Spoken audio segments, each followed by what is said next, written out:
ইসলামেরি সাউদানি আসছে ধরাই রমজান। ভোরের আগে নিয়ত বন্ধ ভুল করো না মুসলমান।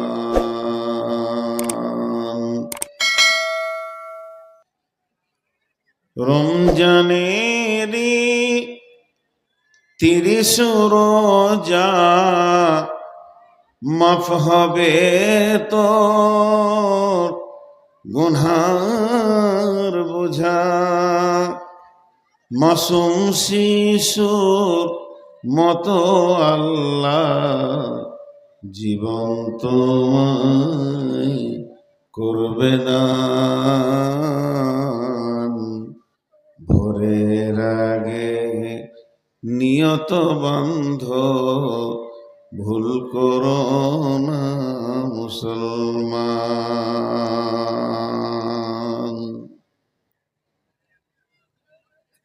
এই মাসেতে একটি রাত্রি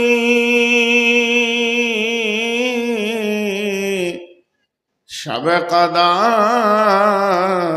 নামটি যার, হাজার মাসের সেরা সেরাত ঘোচাই পাপীর দুঃখ ভার। এই রাতেরই উপাসনা আল্লাহর প্রিয় নজরানা। এই রাতেতে নাজিল হলো নবীর উপর পাক কোরআন। ভোরের আগে নিয়ত বান্ধ ভুল করো না মুসলমান।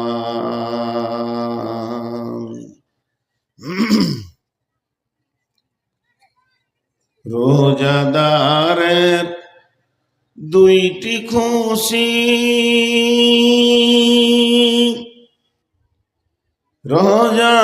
রোজাদারের দুইটি খুশি। একটি খুশি ইফতারে, অপরটি হয় আল্লাহর দিদার রোজ হাসরের প্রান্তরে। রোজাদারের দুইটি খুশি, একটি খুশি ইফতারে, অপরটি হয় আল্লাহর দিদার রোজ হাসরের প্রান্তরে। এত সুন্দর মধুর ডাকে যেজন সদা লুকিয়ে থাকে, রোজ হাসরে কাঁদবে সেদিন পাবে দাকো আল্লাহর দান।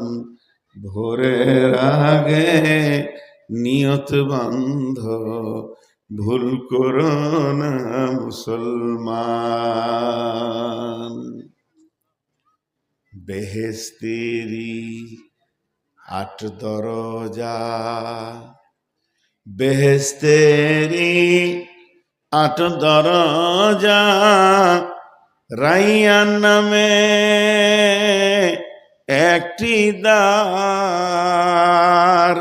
সেই দ্বারেতে ঢুকবে কেবল যারাই আল্লাহর রোজাদার।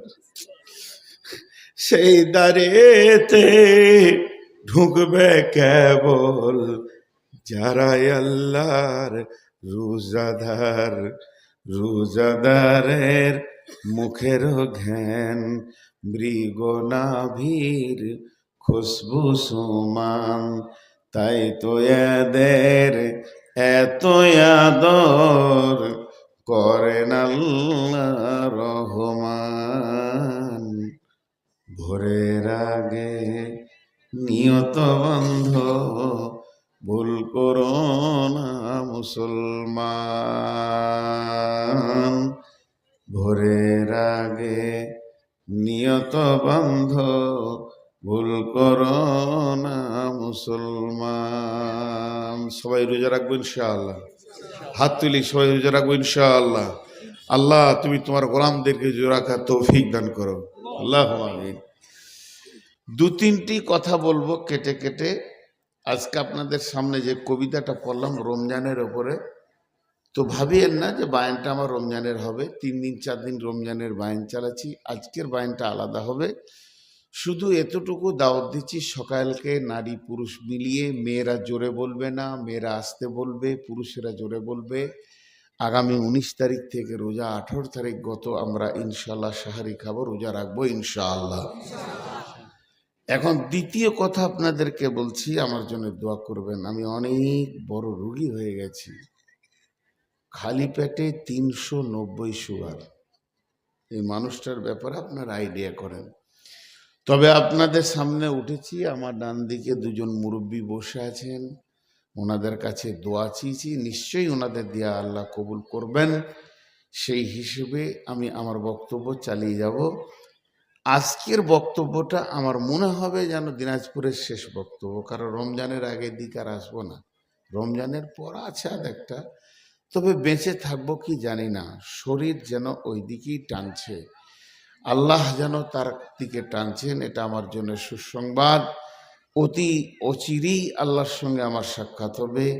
আপনাদের কাছে আমার আবেদন, আমার জন্য দোয়া করবেন, আল্লাহ যেন আমাকে মাফ করেন। দ্বিতীয় নম্বর কথা আপনাদেরকে বলছি, গোটা ভারতবর্ষ কেন বিশ্বজুড়ে মুসলিমদের ওপরে একটা রোলার চলছে। বিশেষ করে পশ্চিমবঙ্গে যে জিনিসটা দেখছেন, কেউ আমাদের কাছে নাই, কি তৃণমূল, কি কংগ্রেস, কি আরএসপি, কি সিপিএম বলেন, আর বলেন বিজেপি, বজরং, এদের তো নাম নেওয়াই যাবে না, আর এসে সব আমাদের বিরুদ্ধে চলে গেছে। আমাদের মাথায় কালো মেঘ এসেছে, আতরের ঢাকনা যেটা খুলবেন সেইটা থেকে সেরকম সেন্ট বের হবে। তা আমাদের কাছে আছে আরবি জ্ঞান, কোরআন হাদিসের জ্ঞান। কোরআন হাদিসের দৃষ্টিভঙ্গিতে এখনো অনেক ক্ষয় হবে, আমাদের অনেক যাবে। তবে দুটো সুসংবাদ আপনাদেরকে দিচ্ছি। জিহাদ নামাজ শুরু হয়েছে শাবে মেরাজের পর, 5 ওয়াক্তের নামাজ শুরু হয়েছে রসুলের শাবে মেরাজের পর। নামাজ শেষ হয়নি, শেষ হয়নি, চলছে চলছে, এখনো চলবে, আজান হবে, নামাজ চলবে। নামাজ শেষ হবে কখন? যেদিন পশ্চিম দিকে সূর্য উঠবে, ইজা তুলু'আস শামসু মিনাল মাগরিবিহা, পশ্চিম দিকে সূর্য উঠলে আর আজান হবে না, আর নামাজ হবে না। জিহাদ শুরু হয়েছে বদর থেকে। আপনারা ভাবেন না যে জিহাদ বন্ধ হয়ে গেছে, খণ্ড খণ্ডভাবে চলছে, এটা চলতে থাকবে। কতদিন চলবে? জিহাদ শেষ হবে দাজ্জালকে মারার পর। দাজ্জাল বেঈমান যেদিন মার্ডার হবে, সেদিন মুসলিমদের জিহাদ বন্ধ হবে। আমি একটা কথা সব জায়গায় বলছি, জাগো মুসলিম জাগো। এটা যদি আজকের বক্তারা 2 মিনিটও না বলে, তা জাতিকে প্রেরণা দিল না। রসুলের 3টে হাদিসকে এক জায়গায় জয়েন্ট করেন। আল্লাহ রসুল বলছেন, এগুলো লম্বা বক্তব্যে যেছি না, ছোট ছোট করে বলে লিছি বলে হাদিসগুলো আর বলছি না। একটা লোক যখন শহীদ হয়, ওর জানটা যে বেরিয়ে যায়, কতটা কষ্ট হয়, পিঁপড়ে কাটলে অতটা কষ্ট হয়। কে বলেছেন? রসুল্লাহ সাল্লাল্লাহু আলাইহি ওয়াসাল্লাম বলেছেন। এটা 100% সত্য সত্য সত্য সত্য সত্য। আল্লাহ নবী বলছেন, যখন তালোয়ার দিয়ে বলেছেন, যখন তালোয়ার দিয়ে কাউকে কোপ মারবে, তো তালোয়ারটা পাওয়ার আগে তার গায়ে তালোয়ারের ছায়াটা পৌঁছে যাবে। ছায়াটা যখন লাগবে, আল্লাহ ওর নাকে জান্নাতের সেন্ট দিয়ে দেন। আল্লাহকে বুঝতে দেন না মওতকে।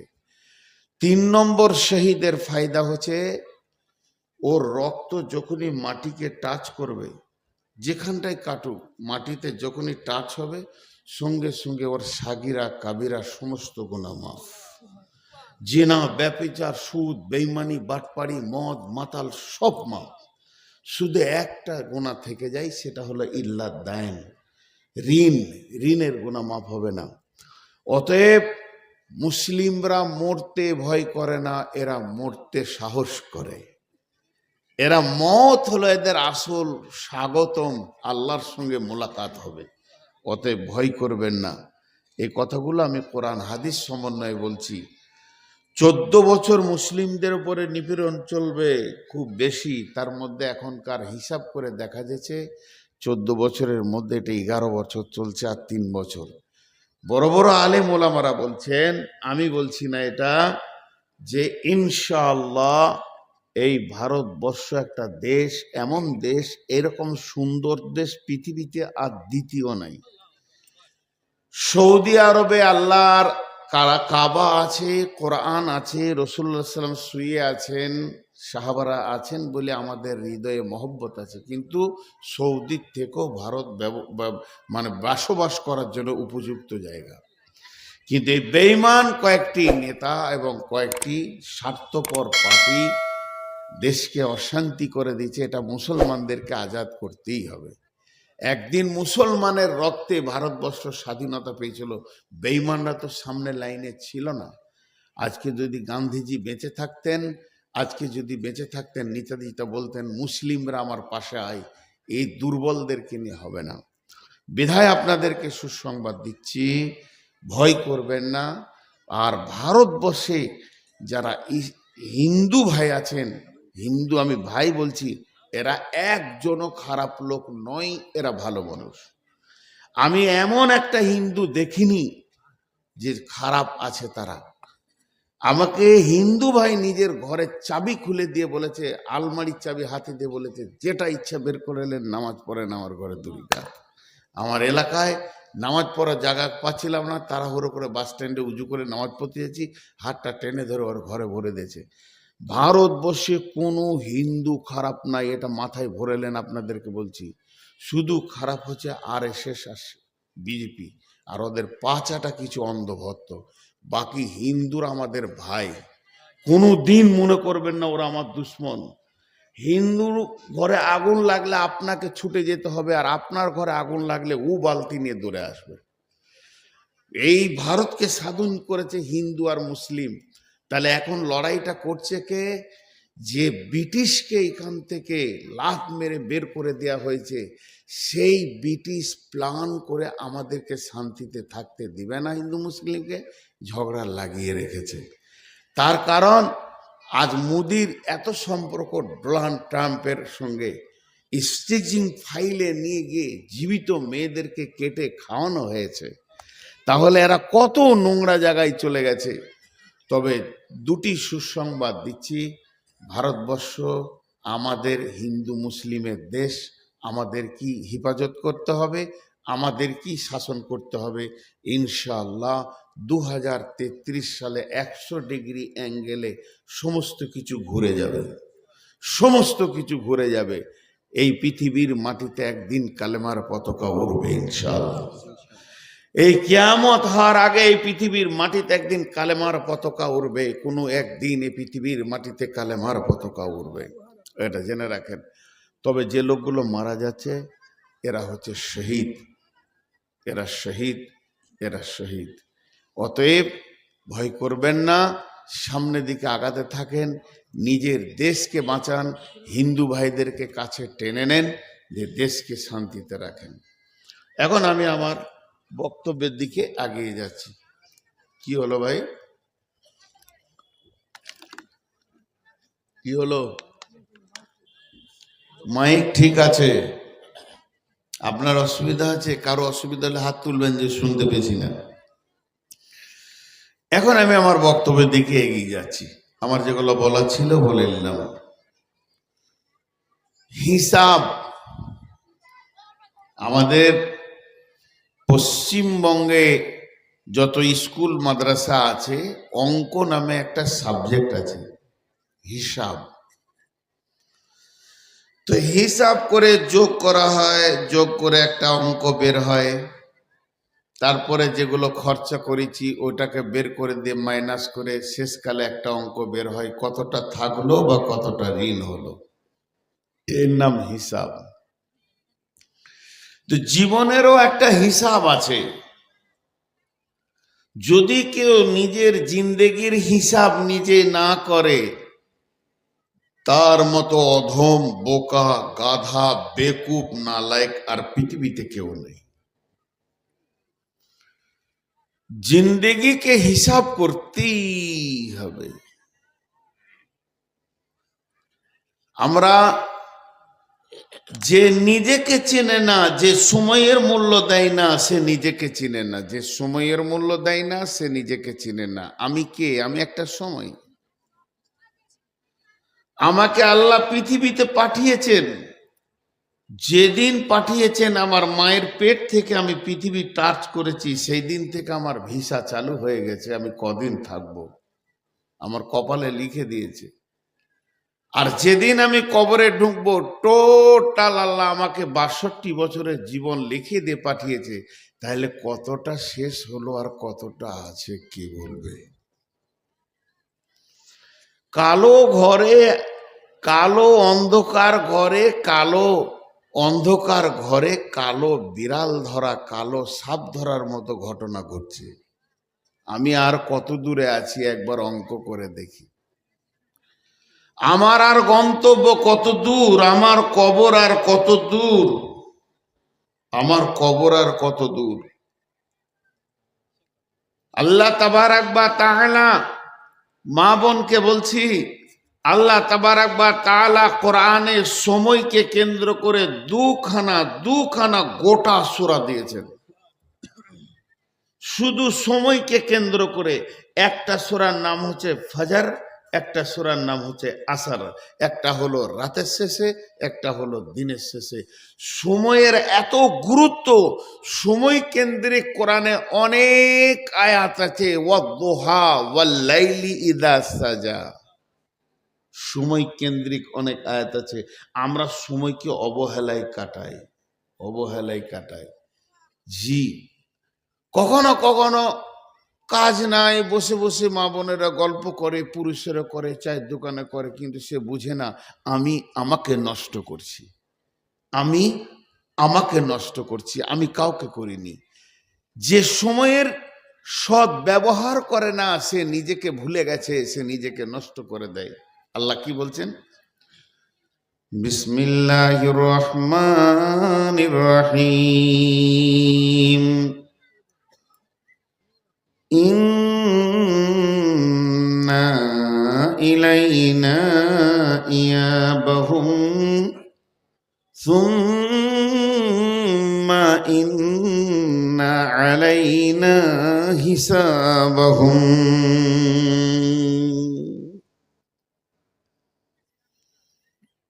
আমি একটা কথা বলবো, কতটা বুঝলেন জানি না। আমি আপনাদের মসজিদে শুয়েছিলাম, এই ছোটটা বলছি। আমি বাড়ি থেকে এসেছি, এসে মালদা থেকে কাটিহার থেকে আড়াইয়া থেকে মালদা থেকে মুর্শিদাবাদ, এ তো 1-2 সপ্তাহ করছি। আজকে ছোটটা বলছি। আমাকে গিয়ে একজন বললেন চলেন, ওনার সাথে হাঁটতে লাগলাম। আমি যে প্রত্যেকটা পা ফেলে ফেলে আসছি, 1 পা 2 পা 3 পা আমি গুনিনি, কিন্তু আমি আসছি স্টেজের দিকে।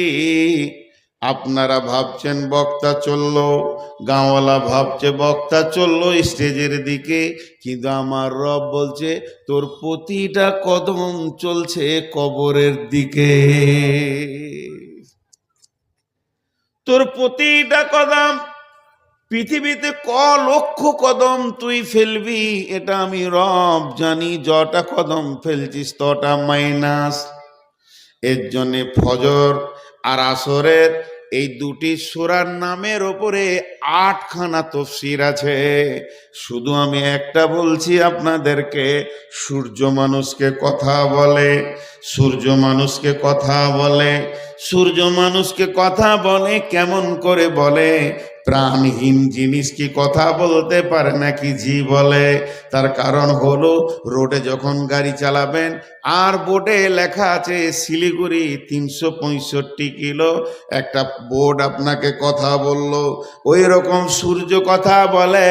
যারা জ্ঞানী ব্যক্তি তারা বুঝতে পারে, সূর্য যখন পূর্ব দিকে তত্তর করে উঠে আর বলে দুনিয়াবাসী রে, তোদের কপাল ভালো, আবার একটা দিন পেয়ে গেলি। রাতে যদি মরে যেতিস তওবা করার সুযোগ হতো না। ফিরে আয়, ফিরে আয়, ফিরে আয়, তোর রবের দিকে ফিরে আয়, নাহলে তুই বিপদ করবি। আল্লাহ সূরা তওবায় বলেছেন, আত্তাইবুনাল আবিদুনাল হামিদুনাস সাইহুন। গোলাম রে, বান্দি রে, বান্দারে, তুই যত দূর চলে গেছিস গুনার ময়দানে, ফিরে আয়, আমার কোলে ফিরে আয়। আমি রব এখনো তোকে নেওয়ার জন্য দাঁড়িয়েছি। তু মাতাল, তু চোর, তু লুচ্চা, তু রান্ডি, তুই বেশা, তোকে সমাজ লিবে না, মাস্টার লিবে না, ডাক্তার লিবে না, ইমাম সাহেব লিবে না, কিন্তু আমি রবের দরজা খোলা আছে। আয়, আয়, আয়, আয়, ফিরে আয়। সূর্য এই জন্য বলে, হে পৃথিবীর গুনাহ করনেওয়ালা, ফিরো ফিরো, রবের দিকে ফিরো। আর যখন পশ্চিম দিকে ডুবে যায়, সূর্য এই কথা বলে, হে দুনিয়াবাসী রে, আজকে তোকে আমি একদিনের রাস্তা কবরের দিকে আগিয়ে দিলাম। তোর জীবন থেকে একটা দিন আমি কেটে নিলাম। হুঁশিয়ার হয়ে যা, সামনে একটা নিবিড় নিঝুম রাত রয়েছে। সবাই যখন ঘুমিয়ে যাবে, ওয়ারাজুলুন যাকারাল্লাহ খালিয়ান ফাফাজাত আইনাহু, গভীর রাত্রে উঠে একবার খালি বলবি, রব্বানা ফাগফির লানা যুনুবানা, মাবুদ রে ক্ষমা করে দাও। জীবনকে হিসাব কর। আজকে শুধু জীবনের হিসাবের উপরে কথা বলবো। আমার মা, আমার বোন, এই তোরা কথা বলবি কেন রে? যতটি মেয়ে বসে আছেন তাতে মা বিটি বসে থাকেন, আজকে আমাকে আব্বা মনে করেন। সবগুলো আমার বেটি, আমি আপনাদের বাপ। একজনা কথা বললে থাবড়াও। শুনে যাও কোরআনের কথা। মা বেটি, মা আমার, পস্তাইতে হবে জাহান্নামের দারোয়ানের সামনে গিয়ে। ক্বাল লাহুম খাজানাতুহা লাম ইয়াতিকুম রাসূলুম মিনকুম ইয়াতলুনা আলাইকুম আয়াতি। পস্তাইতে হবে মা আমার। বিশ্বনবী মেরাজে যাচ্ছেন, বিশ্বনবী মেরাজে সফর করছেন, জিবরাইল আমিন আনলেন। নবীজি শুয়েছিলেন আম্মা জান আয়েশার পাশে। নবীজিকে জিবরাইল আমিন উঠা, এই কি বকছো? মাইক আমি খাচ্ছি। চুলচুল করছে, খালি সাইনটা বাড়ো, সাউন্ডটা বাড়া। এসো, তুমি বকবে? মাথা কাটছো তো চোখের সামনে। আমাকে তো ধ্যানে থাকতে হবে, কোন হাদিসটা ধরবো। সাউন্ডটা বাড়ো, সাউন্ডটা বাড়ো। কালা বহের আছে নাকি? এই বক্সে কান লাগি বসো। জিবরাইল আমিন বিশ্ব নবীকে উঠালেন।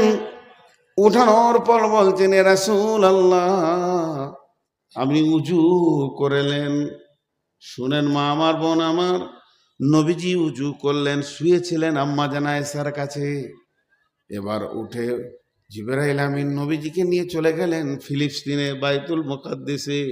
বাইতুল্লাহ 2 রাকাত নামাজ পড়লেন। ফিলিস্তিনে নিয়ে চলে গেলেন, ওখানে 2 রাকাত নামাজ পড়লেন। ওখান থেকেই ঊর্ধ্বগগন শুরু হলো। আর এক আসমান, দ্বিতীয় আসমান, তৃতীয় আসমান, চতুর্থ আসমান করতে করতে সপ্তম আসমান পার হয়ে সিদরাতুল মুনতাহা চলে গেলেন। সিদরাতুল মুনতাহাতে গিয়ে জিবরাইল বললেন, ইয়া রাসূলুল্লাহ, আমার আর যাওয়ার ক্ষমতা হবে না। এইভাবে যখন নবীজি ঊর্ধ্ব গগনের দিকে দৌড়তে শুরু করলেন, তো নবীজি একটা দৃশ্য দেখতে পেলেন। প্রতিটি আসমানে হাজার হাজার লাখ লাখ ফেরেশতা রয়েছে। নবীজিকে দেখে আনন্দে আত্মহারা হয়ে যাচ্ছে। সালাতু সালামু আলাইকা ইয়া রাসূলুল্লাহ, সালাতু সালামু আলাইকা ইয়া হাবিবাল্লাহ। সবাই আনন্দে সালাতু সালাম দিচ্ছেন নবীজিকে। কিন্তু আল্লাহর নবী দেখলেন একটা ফেরেশতা এরকম লাঠি ধরে দাঁড়িয়ে আছে।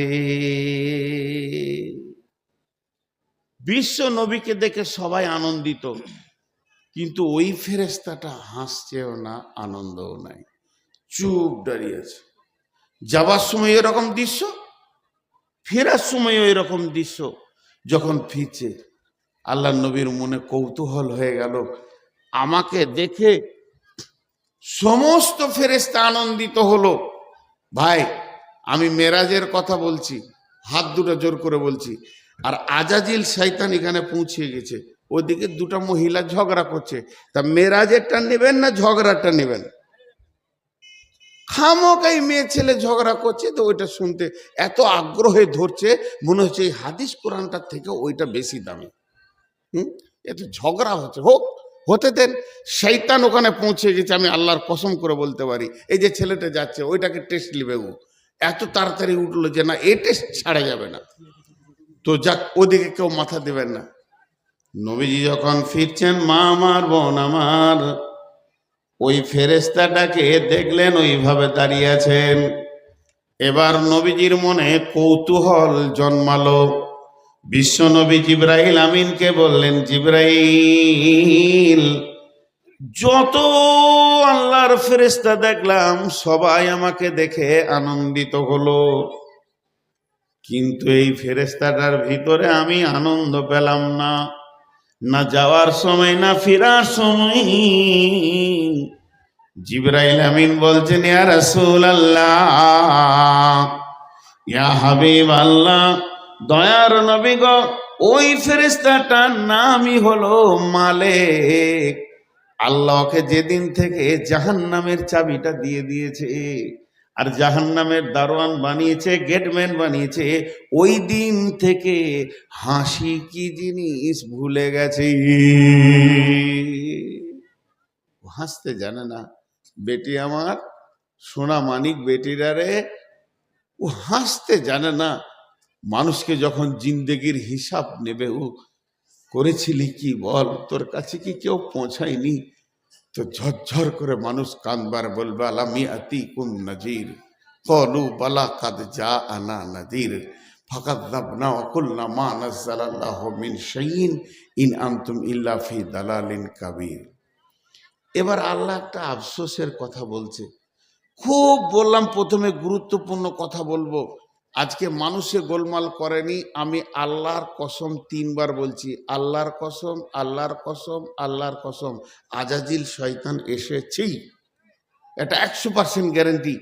ও বুঝছে যে আজকের এই বক্তব্যে মানুষের হেদায়েত হবে, আর সামনে রমজান মাস আছে, মানুষ এগুলো নেবে আর শেষ হবে। তা এই গোলমালটা লাগেছে, দেখেন আবার সব ফিরে আসছে। এরা কেউ মেরাজের ঘটনাটা পেল না, মানে খানিক ক্যাচের ম্যাচের হলো, ওটা শুনে চলে এলো।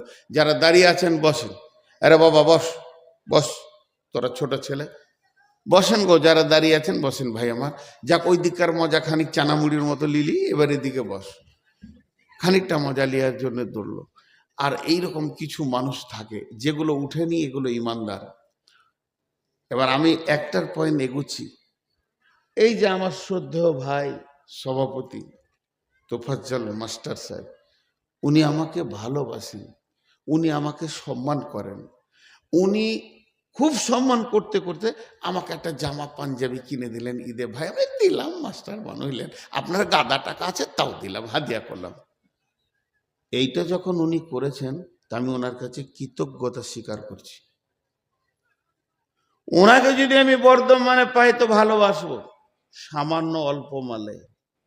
এবার মাথা থেকে পা পর্যন্ত সৃষ্টির বিস্ময়, বইটার নাম বলছি, সৃষ্টির বিস্ময়, লেখক গোলাম আহমদ মর্তুজা, লেখক গোলাম আহমদ মর্তুজা।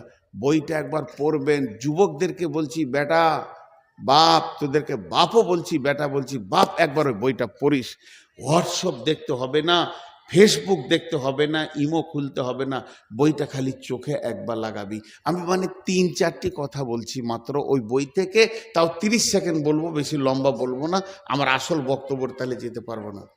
মানুষের ব্রেনে যে কোষ আছে, কোষ, এমনি সুতোর মতো বের হবে টানলে, আল্লাহ দিয়েছে ওই কোষটাকে যদি বের করে লম্বা করে টাঙা যায়, পশ্চিমবঙ্গটা 15 পাক হবে একটা মানুষের বেরোনে। একটা জীবে বিজলি বিজলি দেখছেন, এগুলো 1.5 লক্ষ আল্লাহ দিয়েছেন। তার একটা মানুষের 1.5 লক্ষ স্বাদ গ্রহণ করার ক্ষমতা আছে। একটা কানে 15,000 মাইক্রোফোন আছে, দুটোতে 30,000, আর এই চোখে দুটোতে ক্যামেরা আছে 25,000 করে 50,000। আল্লাহ কত দিয়েছেন একবার বলেন, কত দিয়েছেন? সামান্য মাস্টার সাহেব আমাকে একটা কলম কিনে দিয়েছে, তাই মাস্টারকে দেখলে সালাম আলাইকুম ভাই কেমন আছেন, ভাবি কেমন আছে, ছেলে কেমন আছে, এত মনে রাখছি। তুই নিজের বডিটার দিকে তাকিয়ে দেখ, যে দিয়েছে তাকে কত মনে রাখা দরকার। এবার আল্লাহ বলছে বিসমিল্লাহির রহমানির রহিম। মাস্টার সাহেব দাঁড়িয়ে আছেন দৌলতপুরে, বুনিয়াদপুরে। আমি গাড়ি থেকে নামলাম, চা খেলাম, আর একবার এক ঝলক দেখলাম, কথা বললাম না, চলে গেলাম। উনি নিশ্চয়ই কাউকে বলবে কি হলো রে নূর মোহাম্মদের, এত বড় বেঈমান কি করে হলো, ওকে এত ভালোবাসার পরে এই বেঈমানিটা কি করে ও করলো। 5 বছর 10 বছর যারা জায়গিরি খায়, একটা ঘরে খেয়ে মওলানা হয়ে গেল, হাফেজ হয়ে গেল, ওই ছেলেটা যতদিন কবরে না যাবে জায়গিরিকে ভুলতে পারবে না। তা আল্লাহ তাআলা ওই যদি একবার ভুলে সরে চলে যায়, তাহলে বলবে কি হলো রে, কি বেঈমান রে, কথা বলে না, রাখারে না। আল্লাহ ওই কথাটাই সূরা বলছেন বিসমিল্লাহির রহমানির রহিম।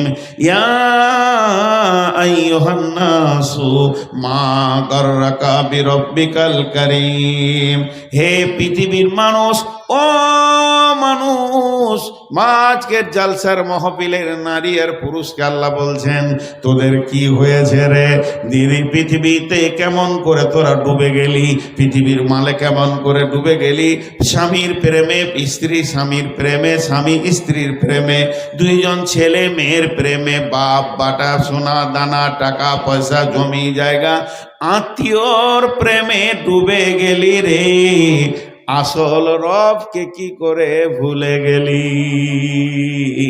আল্লাযী খালাকাকা ফাসাওয়াকা ফাআদালাক ফি আই সূরাতিন মা শাআ রাক্কাবাক। যে আল্লাহ তোকে সুন্দর করে নিজের হাতে বানালো, শুধু বানালো না, ভিতরের পাশগুলোকে স্তর স্তর দিয়ে রেখেছে, কলিজা কোথা, ফেফসা কোথা, কিডনি কোথা, আর তোর ব্রেনকে কত সুন্দর বানালো, চোখ বানালো, চোখে তারা দিল কালো, কালো তারার ভিতরে মণি দিয়ে ক্যামেরা দিয়েছে, কত সুন্দর ভুরু দিয়েছে, মোষ দিয়েছে পুরুষকে, মাথার চুল দিয়েছে। আল্লাযী খালাকাকা ফাসাওয়াকা ফাআদালাকা ফি আই সূরাতিন মা শাআ রাক্কাবাক। আমি যদি আমার কোন বেটিকে বলি, বেটি রে আমি তোর আব্বা, তোকে একটা পারফিউম দিলাম, এটা তুই নে, তোকে একটা কি দিলাম, মেকআপ দিলাম, এটা নে, বেটি আমার মেকআপটা যতদিন মাখবে আমাকে মনে রাখবে, কিন্তু ওই চেহারাটা যে বানিয়েছে তাকে মনে নাই। আল্লাহ বলছে কত বড় আমার সঙ্গে গাদ্দারি শুরু করলি বল।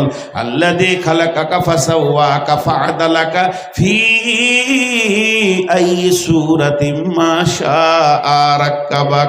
কাল্লা বাল তুকাযযিবুনা বিদ্দীন। তোদের ভিতরে কিয়ামতকে অস্বীকার ঢুকে গেছে। ওয়া ইন্না লাহুম লাহাফিজিন। আমি জেনেলে তোদেরকে শুধু বানাইনি, তোদের পেছনে আমি সিআইডি ছেড়ে দিয়েছি, কিরামান কাতিবিন। তারা হলো সম্মানিত লিখক, ইয়ালামুনা মা তাফআলুন।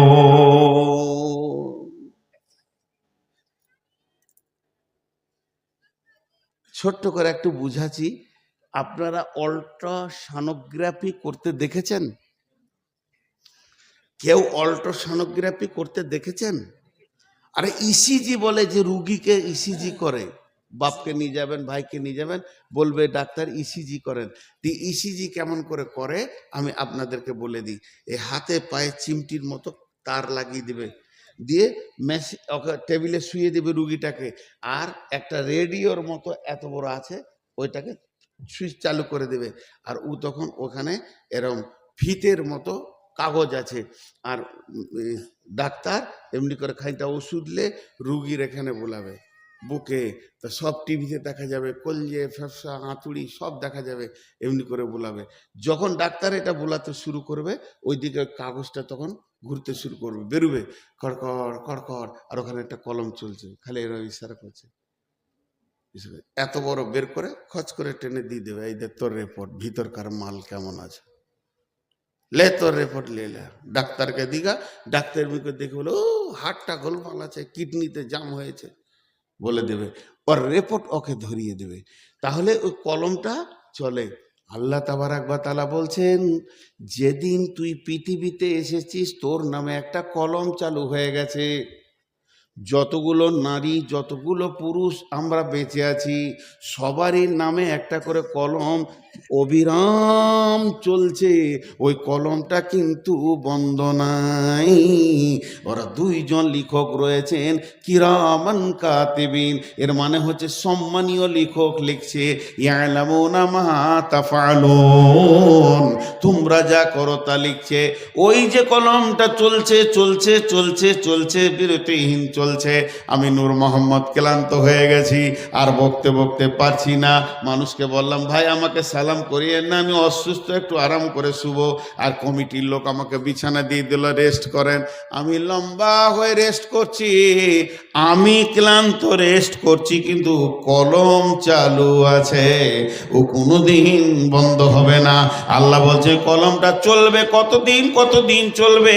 তুই পৃথিবীতে যতদিন চলবি ততদিন কলম চলবে। তুই আঁধার রাতে কার সঙ্গে কথা বললি আর কার সঙ্গে কন্ট্যাক্ট করলি, তোর স্বামীর অনুপস্থিতিতে কাকে তুই ফোনে কথা বললি, কলম চলছে, কলম চলছে। কিরামান কাতিবিন। নূর মোহাম্মদ তুই কখন উঠেছিস, কখন নামলি, তোর মনের বিষয়টা কি? কলম চলছে, কলম চলছে। আপনি হাঁটতে হাঁটতে হাঁটতে হাঁটতে ক্লান্ত, একটা বরগাছের নিচে বসলেন, আরাম করছি, বলছি তুই আরাম করবি, কলম আরাম করবে না। কলম চলছে, কলমের কালিগুলো কোন কালারের? ওরে আমার মা, ওরে আমার বোন, ওরে আমার ভাই, কলমের কালিগুলো বের হবে সবুজ, আবার কখনো বের হবে লাল।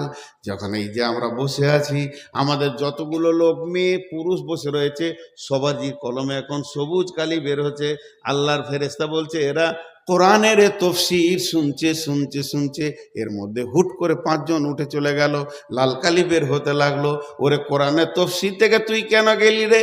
এবার লাল লাল লাল বের হচ্ছে, আবার ফিরে এসে বসলো, সবুজ হলো, মধ্যখানে ইতিহাসটা খানিক লাল হয়ে গেল। পৃথিবীতে সব থেকে নিষ্ঠুর হচ্ছে ইতিহাস। ইতিহাসকে মুছার ডাস্টার আজও জন্ম নেয়নি। কখন ফেরাউন বেঈমান, আজও মানুষের কাছে বেঈমান, আর কখন মুসা ইমানদার, আজও মানুষের কাছে ইমানদার।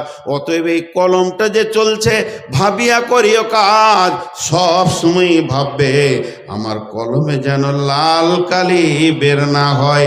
আর যখনই তুমি মরে যাবে, আল্লাহ তাবারাক ওয়া তাআলা কালাম পাকের বলছেন, সুম্মা তুরদ্দুনা ইলা আলিমিল গায়বি ওয়াশ শাহাদাতি ফায়ুনাব্বিউকুম বিমা কুনতুম তা'মালুন। আল্লাহ সেই দিন কিরামান কাতিবিনের হাত থেকে কাগজটা নিয়ে আপনার হাতে ধরিয়ে দিবে, বলবে চল, খালি দেখেলে তুই জিন্দেগিতে কি করেছিস, কালো কালি বেশি না লাল কালি বেশি, তুই নিজেই বুঝে লিগা। রিপোর্ট ধরিয়ে দেবে। এর জন্য হিসাব করে পা ফেলি। চলার জীবনে যদি কেউ হিসাব না করে, সে বিপদে পড়বে। আমি বললাম আজকে খালি হিসাবের উপরে কথা বলবো। কিরামান কাতিবিন ইয়ালামুনা মা তাফআলুন ইন্নাল আবরারা লাফি নাঈম ওয়া ইন্নাল ফুজ্জারা লাফি জাহিম। এটা আমি যে কথাটা বললাম, ভালো কাজ করবি তো নিয়ামত পাবি, জান্নাত পাবি। খারাপ কাজ তো যদি বেশি হয়ে তাই জাহান্নাম যাবি। ইয়াসলাউনাহা ইয়াউমাদ্দিন ওমা হুম আনহা বিগাইবিন। অতি সত্বর আসছে তোর কাছে এমন একটা দিন, সেই দিন তুই অনুপস্থিত হতে পারবি না। যদি কেউ একজন বলে কিয়ামতের মাঠে আমি যাব না, চলবে না, চলবে না, চলবে না, চলবে না।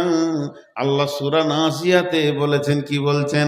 ফাইন্নামা হিয়া জাসরাতু ওয়াহিদা ফাইদা হুম বিসাহিরা। কবরবাসী রে, একটা আওয়াজ মারবো, সবগুলোকে হাসরের ময়দানে জমা করে দিব। একটা আওয়াজ, আল্লাহ দুটো বলেন। ফাইন্নামা জাসরাতু ওয়াহিদা ফাইদা হুম বিসাহিরা। আমি এখন লোককে বলছি ভাই বসেন, একবার হলো, ভাই বসেন, দুবার হলো, ভাই আগে আসেন। আল্লাহ একবার বলবে, একটা বিকট শব্দ মারবে। কোরআন বলছে ফাইন্নামা হিয়া জাসরাতু ওয়াহিদা। সেই বিকট শব্দ যে হবে, কবর থেকে 100-তে 101 জনও ভিতরে থেকে যাবে না, উঠে গিয়ে কিয়ামতের ময়দানে জমা হয়ে যাবে। আর সেই দিন রিপোর্টটা হাতে ধরিয়ে দিবে। আল্লাহ বলছে, রিপোর্টে যদি একটু কম বেশি হয় কি করবি? জি, কি করবি? ওমা হুমান হা বিগাইবিন ওমা আদরা কামা ইয়াউমুদ্দিন সুম্মা মা আদরা কামা ইয়াউমুদ্দিন। জানো সেই দিনটা কেমন? আবার বলছি, জানো সেই দিনটা কেমন? সেই দিনটা কেমন জানো? ইয়াউমাল্লা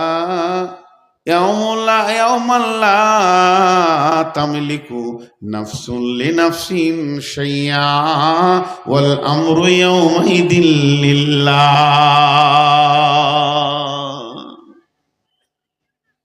সেই দিন কেউ কারো উপকার করবে না। কোরআন শরীফ আছে, কিয়ামতকে বলা হয়েছে নাবাইল আজিম, সব থেকে বড় খবর, বড় বিপদ। কি করে বড় বিপদ? বড় বিপদের যতগুলো কারণ আছে তার মধ্যে একটা কারণ, এই রোডে যদি একটা বাস আর একটা ট্রাকে ধাক্কা লাগে, 50টা লোক বিপদে পড়েছে, তো এলাকার 5000 লোক দৌড়বে, তো চ চ চ চ চ চ উদ্ধার করি, ট্রেনে বার কর, ওকে বার কর, একে বার কর, এই ছেলেটা বার কর, মেয়েটা মরে গেল, বার কর, বার কর। সবাই পাগলের মতো হাত বাড়াবে যে এদেরকে বাঁচাই। ট্রেনে যদি অ্যাক্সিডেন্ট হয়, 2000 লোক বিপদে পড়বে, তো 20,000 লোক তাদের পেছনে দৌড়বে। এটা এমন দুনিয়া। কিন্তু কিয়ামতের দিনে যে বিপদে পড়বে সে নিজেই পড়বে, উদ্ধার করার একটাও হাত পাবে না,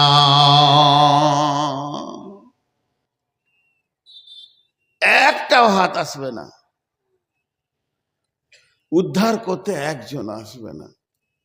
আল্লাহ বলছে, তোদের কি এটা ভয় লাগে না? একটা ছোট্ট হিসাব আপনাদেরকে আমি দিই, ছোট্ট হিসাব, খুব বড় নয়, একটু মনোযোগ দেন। বিসমিল্লাহির রহমানির রহিম। ইন্না ইলাইনা ইয়াবাহুম সুম্মা ইন্না আলাইনা হিসাবাহুম।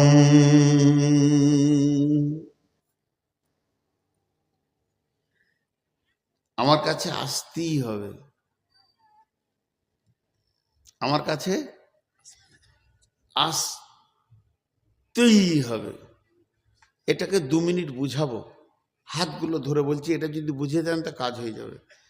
আজকে একটা উদাহরণ দিই, যে লোকগুলো বসে আছেন, আমি চ্যালেঞ্জ দিচ্ছি, মানুষ তো, আপনাদেরকে আমার কাছে আসতেই হবে। শেষে 5টা লোক পালিয়ে গেল, আমার কিছু করার আছে? 10টা মহিলা পালিয়ে গেল, চলে গেল, এলো না, কিছু করার আছে? আর আল্লাহ যদি বলে আসতেই হবে, পালাইতে পারবে গো? পারবে না। আমরা যে পালাইতে পারিনি তার প্রতীক চিহ্নটা কি বলেন? আমরা যে পালাইতে পারিনি তার প্রতীক চিহ্নটা কি? একটা উদাহরণ দিব আর একটা বিশাল দিচ্ছি, ভালো করে শুনেলেন। আমি আসছি বর্ধমান থেকে, আর এখান থেকে যে আমার সঙ্গে যোগাযোগ করছে বারে বারে ফোন করছে বলছে কোথায় আছেন? ফারাক্কা। আবার 1 ঘন্টা পর কোথায় আছেন? মালদা পাল করলাম। আবার আধ ঘন্টা পর কোথায় আছেন? এই তো গাজলে চা খাচ্ছি, যাচ্ছি, এই দৌলতপুরে রয়েছি, ভিতর দিয়ে ঢুকে গেছি আর খানিকটা। তা এই দিক থেকে বলছে ও ঠিক আছে। ঠিক আছে মানে কি? তুমি আসছো, ঠিক আছে মানে আপনি ঠিক আসছেন, আমার কাছেই পৌঁছাবেন। একজন দার্শনিক বলছেন আল্লাহ দেন একসঙ্গে লেন কিস্তিতে। আমাকে কেউ 50 লাখ টাকা একসঙ্গে দিয়ে বলছে নূর মোহাম্মদ ব্যবসা কর, মাসে 1 লাখ করে দিস। 50 লাখ টাকার বিঘ্নি নিয়ে বসলাম, মাসে 1 লাখ কি মাসে 50,000 করে দিবি, 100 মাসে শেষ হয়ে যাবে। ও আমার বিরাট উপকার করলো। তো আল্লাহ দেন একসঙ্গে লেন কিস্তিতে। একসঙ্গে দেন মানে আমাকে যখন মায়ের পেটে আল্লাহ আমার শরীরটা বড়িটা বানিয়েছেন, পায়ের নখ থেকে নিয়ে মাথার চুল পর্যন্ত সবগুলো আল্লাহ একই সঙ্গে দিয়ে দিয়েছেন, কোনো পাশ বাকি রাখেনি, কোনো পাশের অভাব রাখেনি। তারপরে আল্লাহ দেওয়া বডিটা নিয়ে আমি দুনিয়া করতে শুরু করেছি। এবার আল্লাহ কিস্তি শুরু করেছে। প্রথম কিস্তি হলো চোখে কম দেখছি, এটা একটা কিস্তি। এবার লিবে কিস্তি কিস্তি। কানে কম শুনছি, আগে তো এই চেয়ার থেকে হুটপাট করে নেমে যেতাম, এখন চেয়ার থেকে উঠলে 1 মিনিট দাঁড়াতে হচ্ছে, হাত পা কাঁপছে, তার মানে পায়ের দুর্বলতা এসেছে। এরপরে ব্রেনে কমজোরি এসে 3 বার করে উজু করছি, খেয়াল রাখতে পারছি না, তার মানে কিস্তি শুরু হয়ে গেছে। আর এই কিস্তিটা যখনই শুরু হয়েছে আল্লাহ বলছে নূর মোহাম্মদ, বলে বলেন আল্লাহ, বলে তোর চোখ গেছে কি? বলে হ্যাঁ গেছে। বলে ঠিক লাইনে আছিস। তারপরে বলে গেল কোথায়? বলে চুলগুলো কোন কালার হলো? বলে সাদা। বলে তাহলে ঠিক লাইনে আছিস। দাঁত যাবে, চোখ যাবে, তার মানে আমি আল্লাহর দেওয়া রোডেই হাঁটছি, যেতেই হবে তার কাছে, সেই রোডে রয়েছি। তাহলে এই প্রতীক চিহ্ন বলে দিছে আমি আল্লাহর গণ্ডির বাইরে নাই, গণ্ডির ভিতরে আছি। অতএব আল্লাহ আমাকে টান শুরু করে দিয়েছে। একটা লোকও বলতে পারবে না আমি আল্লাহর গণ্ডির বাইরে আছি, আল্লাহর কাছে যাব না। আল্লাহ বলছে আমি হাজির করব, সুম্মা ইন্না আলাইনা হিসাবাহুম, তারপরে তোর কাছে আমি জিন্দেগির হিসাব নিব। তাহলে আমরা আল্লাহর দিকে যেছি কি যেছি না? অনেক আবার দাড়ি সাদা হয়ে গেছে, এই যে লাল কালার, ঠিক আছে সুন্নত লাগানো যাবে। আবার কালো কলপ মেরেছে, ও বলছে যে আমি 16 বছরের বাছুর হব। 3 দিন পরে এখানে আবার সাদা চিলিক মারছে, যে মাল ডুপ্লিকেট। বুঝা যেতে এই ডুপ্লিকেটই কতদিন চলবে? আল্লাহ আমাদেরকে টানছেন। আর একটা আয়াত আপনাদেরকে শোনাবো, খুব ধ্যানের সঙ্গে লেন এটা। বিসমিল্লাহির রহমানির রহিম। ইয়া আইয়ুহান নাসু তাকু রাব্বাকুমুল্লাযী খালাকাকুম মিন নাফসিন ওয়াহিদাতিন ওয়া খালাকা মিনহা যাওজাহা ওয়া বাসসা মিনহুমা রিজালান কাসীরান ওয়ান নিসা ওয়াত্তাকুল্লাহাল্লাযী তাসাআলুনা বিহি ওয়াল আরহাম ইন্নাল্লাহা কানা আলাইকুম রাকিবা।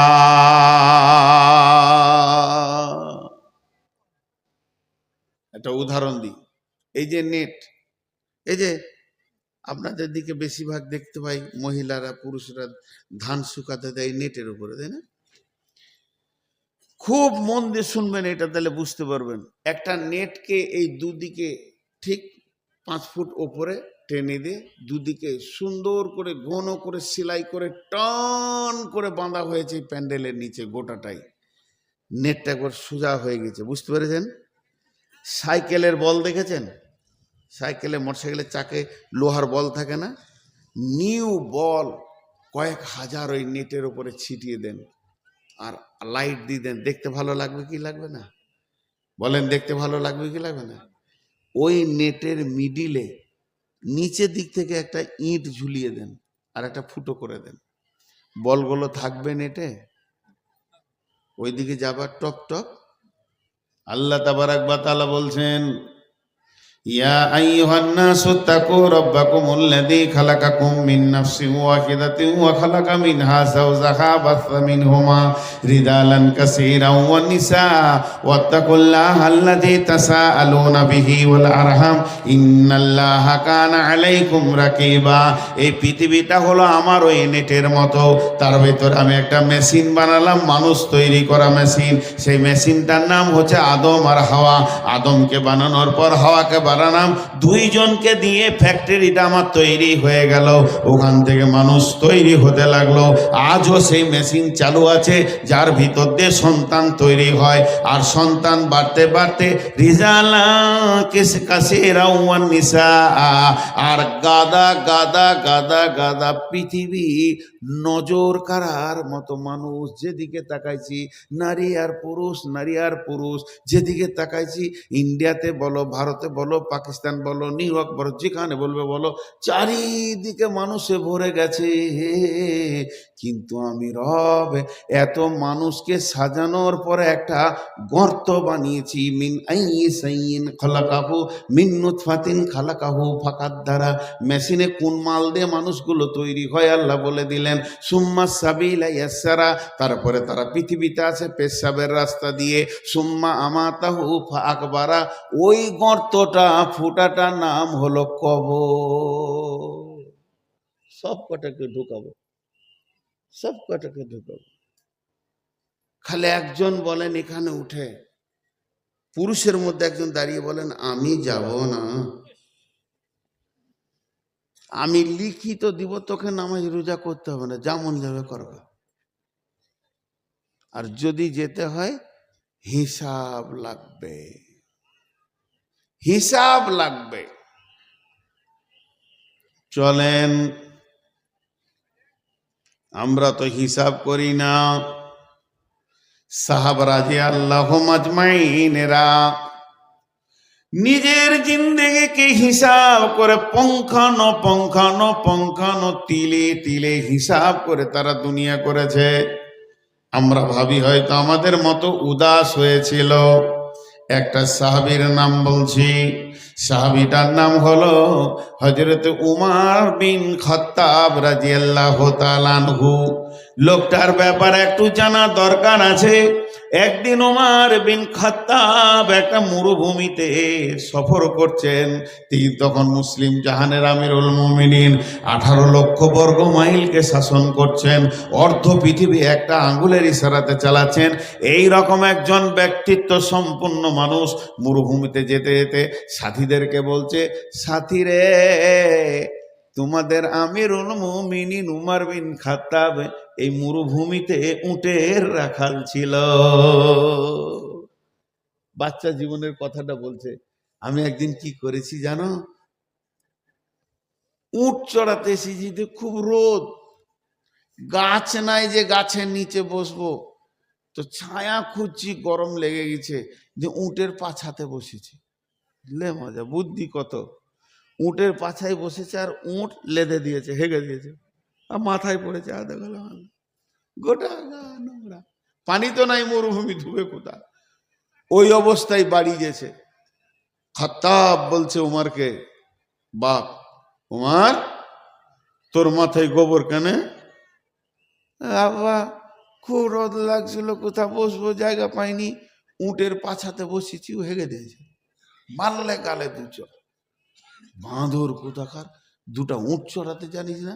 যে লোকটা তার বাপের কাছে চড় খেয়েছে, থাপ্পড় খেয়েছে, উট চড়াতে জানে না বলে, সেই লোকটা একটা আঙ্গুলে 18 লক্ষ বর্গ মাইল শাসন করেছেন, সেই উমর বিন খাত্তাব।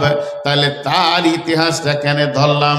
তিনি তার জীবনকে কেমন করে হিসাব করেছে শুনেলেন। এটা শুধু নয়, উমর বিন খাত্তাব কোন মানুষ ছিলেন? সাহাবা রাদিয়াল্লাহু আজমাইনেরা উমরকে বলতেন মাওফাকুল ওয়াহি। মাওফাকুল ওয়াহি কেন বলতেন? জি, এই গোটা কোরআনটার নাম ওহি।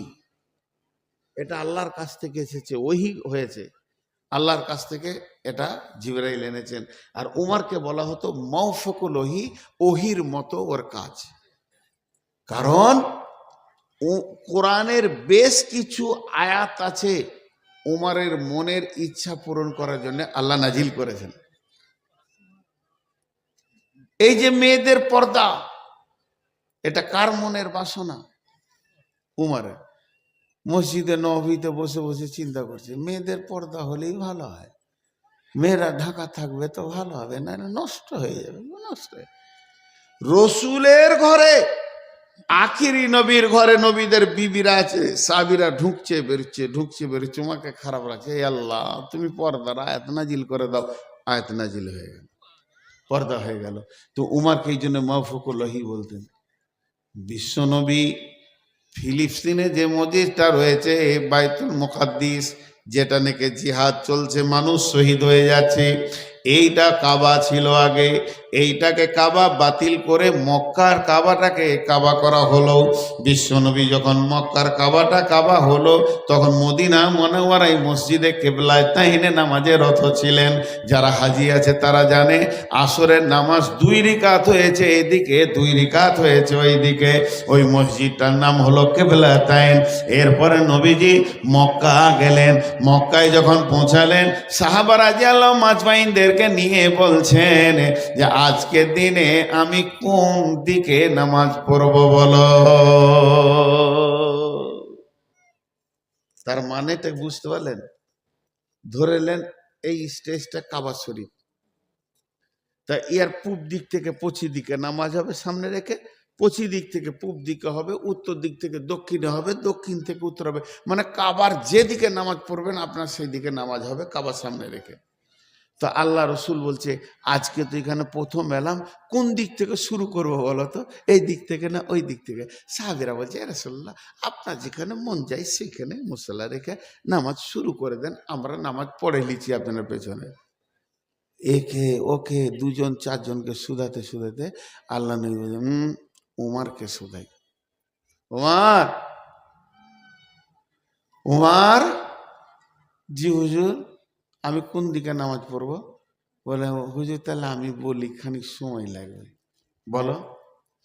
হযরত ওমর বলছেন ইয়া রাসূলুল্লাহ, এটা কাবার পূর্ব দিক পশ্চিম দিকে নামাজ, ওটা কাবার পশ্চিম দিক পূর্ব দিকে নামাজ হবে, এটা উত্তর দিক দক্ষিণে হবে, দক্ষিণ থেকে উত্তরে হবে। তবে আমার মনের কথাটা বলি, একবার আপনি শুনেন, আল্লাহ তাবারাক ওয়া তাআলার কাবা যে ঘর রয়েছে, এই ঘরের দরজাটা পূর্ব দিকে রয়েছে, যে দরজা ধরে মানুষেরা চোখের পানিতে কাঁদে। শুধু তাই নয়, মুলতাজিমটা রয়েছে কাবার পূর্ব দিকে, হাজরে আসওয়াদ রয়েছে কাবার পূর্ব দক্ষিণ কোণে। শুধু তাই নয়, আর জমজমের কূপটা রয়েছে কাবার পূর্ব দিকে। আপনার দাদিজি যে ধরেছিলেন সাফা মারওয়া, সেটাও রয়েছে কাবার পূর্ব দিকে। আর আপনার দাদা যে দাদা পদ্দাদা, আপনার বংশের লোক হযরতে ইব্রাহিম, ওকে যে জায়গাটা দেওয়া হয়েছে, আল্লাহ নিজের জায়গায় ওকে দিয়েছেন অকবরে মাকাম ইব্রাহিম, সেটাও রয়েছে কাবার পূর্ব দিকে। ইব্রাহিমের পদচিহ্ন রয়েছে কাবার পূর্ব দিকে। তাই আমার বক্তব্য, আমি উমারের মন বলছে, আমি উমারের মনটা চাইছে আপনি আপনার বংশ পরিচয়ে রাখার জন্যে ইব্রাহিমের জায়গাতেই মুসল্লা রেখে নামাজ পড়েন। আর অমনি জিবরাইল আমিন এসে বলছেন বিসমিল্লাহির রহমানির রহিম ওয়াত্তাখাযু মিন মাকামি ইব্রাহিমা মুসাল্লা। উমার বললেন আর আল্লাহ গ্যারেন্ট করে দিলেন ওটাই হবে, চলো। উমার কত দামি! খালি লোকটার কোয়ালিফাইড বলছি, লোকটা কোন কোয়ালিফাইডের। আজকে বক্তব্যের বিষয়টা তো পাবেন এই ঘটনার ভিতরে, আমি পাগল নই। লোকটা কোন কোয়ালিফাইড, কি কি দামি মানুষ ছিলেন সেই লোকটা। আল্লাহ রসুল ডিগ্রি কি দিয়েছেন? আল্লাহ রসুল শেষ ডিগ্রি দিয়েছিলেন উমারের। বিসমিল্লাহির রহমানির রহিম লাউ কানা বাদি নবিয়ান কানা লাহু উমার, লাউ কানা বাদি নবিয়ান কানা লাহু উমার। আমার পরে যদি কেউ নবী হতো তো উমার হতো। আমি মরে গেলে নবী আসার রাস্তাটা যদি বাকি থাকতো, নবীর যদি প্রয়োজন হতো, আল্লাহ যদি নবী কাউকে নিতেন তো উমারকে নিতেন। এবার লোকটা বলেন কত দামি। এতক্ষণ দাম বর্ণনা করলাম, এবার ওর জীবনের হিসাব ডালেন। আর হযরত উমর ফিরুজ বলে একটা ছেলে, সে মানে বিজনেস করতো, ওদের ট্যাক্স দিত। সে উমারের কাছে দাবি করলো, উমার আমার ট্যাক্সটা বেশি হয়ে গেছে। উমার বলল ঠিক আছে, তোমাকে আমি দেখা করব। দেখা করে ওর কাছে জিজ্ঞেস করলো তুমি মাসে কত আয় করো? বলে মাসে আমি এত আয় করি, এই সব কারুকার্য আমি নিজের হাত দিয়ে বানাই। তখন বলল তোমার ট্যাক্সটা এমন কিছু অন্যায় করা হয়নি, ওই ট্যাক্সটা তোমাকে লাগবে। ওর মনটা বিগাড়ে গেল, আর মনে মনে করছে খালি কবে মারবো মারবো। ওই বেঈমান একটা ভুজালি বড় বর্ষা আর খঞ্জর নিয়ে মসজিদে গোপনে লুকিয়ে আছে। সে যুগে তো ইলেকট্রিক লাইট লয়, সে যুগে তো টিপ টিপ করে পলতে চলছে, এমনি করে ছোট ছোট প্রদীপ জ্বলছে। মসজিদের ভিতরে নামাজ হবে, ওই একটা কোণে আন্ধারে আছে ফজরের নামাজ। হযরত উমর যে ইমামতিতে আল্লাহু আকবার বলেছে, ও বেঈমান সুযোগকে হাতছাড়া করলো না। পেছন দিক থেকে আঘাতের পর আঘাত শুরু করেছে, একটা দুটা নয়, 6 থেকে 8টা আঘাত করেছে। 6টি আঘাতের ভিতরে বুকে আছে, পেটে আছে, তল পেটে আছে। তল পেটে যখনই আঘাতটা পড়ে গেল, হযরত উমর দেখলেন আর আমার ইমামতি করা সম্ভব হবে না। এদিকে রক্ত ঝরঝর করে বের হচ্ছে, রক্ত স্খলন হচ্ছে। ওই অবস্থায় পেছন দিকে হাত বাড়িয়ে একটা সাহাবীকে ধরলেন। ওই সাহাবীটার নাম হলো আব্দুর রহমান ইবনে আওফ। ওকে টেনে মুসল্লায় দাঁড় করিয়ে দিয়ে ওকে ইশারা করে দিলেন নামাজ চালাও। এবার উনি মাটিতে পড়িয়ে গিয়ে ডান দিকে বাঁ দিকে কতরাতে শুরু করেছেন। ওনাকে তুলে বাড়িতে নিয়ে যাওয়া হলো। চারিদিক থেকে রয়ে রয়ে রয়ে রয়ে কাণ্ড পড়ে গেল। হযরত উমরকে খঞ্জর মারা হয়েছে, আর বাঁচবে না। বেঈমান ধরা পড়ে গেছিল, বেঈমানকে কতল করা হয়েছে। কিন্তু হযরত উমর ওই অবস্থায় শুয়ে আছেন, আর রক্ত যেন দরদর দরদর করে বের হয়ে গেছে। আবার একজন কবিরাজ এলেন, কবিরাজ বলছেন তাড়াতাড়ি দুধ পান করান, দুধ খাওয়ান। সেই দুধ যখন গরম করে হযরত উমরের মুখে দেওয়া হচ্ছে, বন্ধুরে দুধকে গিলছে, দুধ পেটে যেছে না, বরং ক্ষত জায়গা দিয়ে বের হয়ে গেছে।